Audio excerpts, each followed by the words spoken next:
Bienvenue de retour sur notre chaîne. L'épisode d'aujourd'hui va être épique.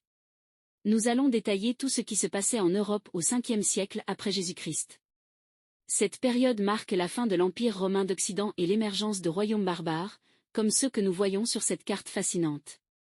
Mais avant de commencer, si vous n'avez pas encore vu les épisodes précédents, il vaut mieux aller les regarder pour ne pas vous perdre. À partir d'environ 400 après Jésus-Christ, l'Empire romain d'Occident, déjà affaibli, fait face à des pressions internes et externes.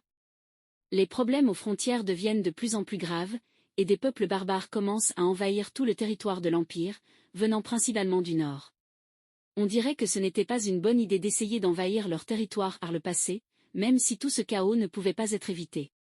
Des termes comme « barbarie » et « vandalisme » naissent précisément de cette période, comme une façon de décrire ces peuples de manière négative, et ils sont utilisés encore de nos jours. En 405 après Jésus-Christ, saint Jérôme achève la Vulgate, la traduction latine de la Bible, renforçant le christianisme au milieu du déclin païen.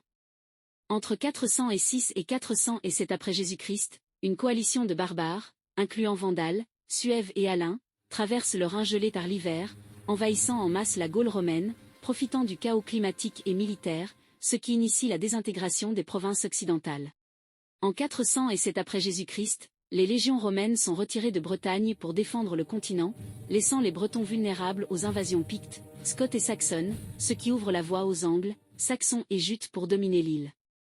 En 408 après Jésus-Christ, l'empereur Honorius exécute Stylicon, affaiblissant encore davantage les défenses romaines.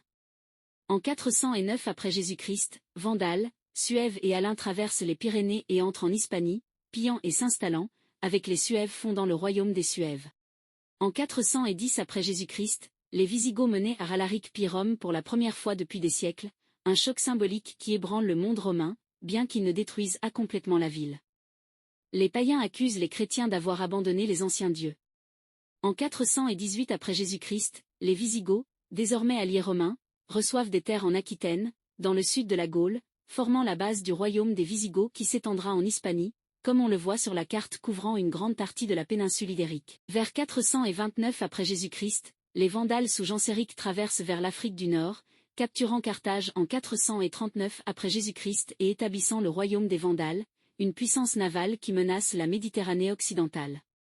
En 430 après Jésus-Christ, saint Augustin meurt pendant le siège vandale d'Hippone, laissant un legs théologique crucial pour le christianisme européen. Dès 441 après Jésus-Christ, la première révolte saxonne contre les Bretons natifs a lieu en Bretagne, menée par Hengist et Horsa, intensifiant l'anglicisation de la région.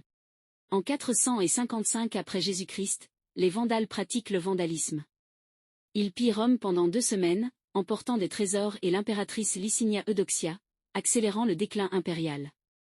Et puis, en 476 après Jésus-Christ, le général germanique Eudocre dépose le dernier empereur romain d'Occident, Romulus Augustule, marquant la fin officielle de l'Empire romain d'Occident.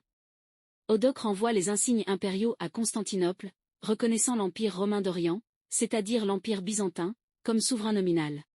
Dans les années suivantes, les Burgondes consolident leur royaume dans le sud-est de la Gaule, après s'être installés là vers 443 après Jésus-Christ. Clovis assume pour la première fois le trône des Francs-Saliens, unifiant les tribus franques et étendant le royaume des Francs montré sur la carte, couvrant une grande partie de la Gaule septentrionale.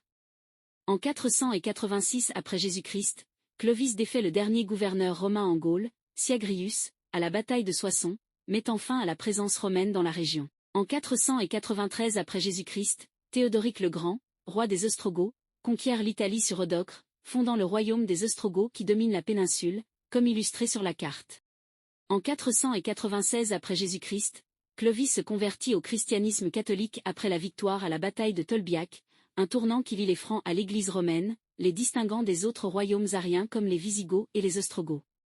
Dans les Balkans et à l'Est, les Gépides établissent leur royaume vers 450 après Jésus-Christ et 500 après Jésus-Christ, tandis que les Slaves commencent des migrations vers le sud, occupant de nouvelles vastes zones visibles sur la carte. Au nord, les Baltes maintiennent des territoires isolés, et les restes des Huns, comme les Cutrigures et les Sabires, pressent les frontières orientales. Enfin, vers 500 après Jésus-Christ, la bataille de Mons-Badenicu en Bretagne freine l'avancée saxonne, impliquant peut-être la figure légendaire d'Arthur, stabilisant temporairement les Bretons. Ce siècle voit l'émergence des Lombards en Pannonie, prélude au royaume des Lombards, et l'Empire byzantin sous Anastase Ier consolide l'Est. Ainsi, de 400 à 500 après Jésus-Christ, l'Europe se transforme d'un empire romain unifié en un mosaïque de royaumes germaniques, comme sur cette carte, ouvrant la voie au Moyen Âge. Merci beaucoup d'avoir voyagé avec nous. Laissez un like, partagez la vidéo avec ceux qui aiment aussi l'histoire, abonnez-vous à la chaîne et activez la cloche pour ne pas risquer de rater les prochains épisodes. À la prochaine.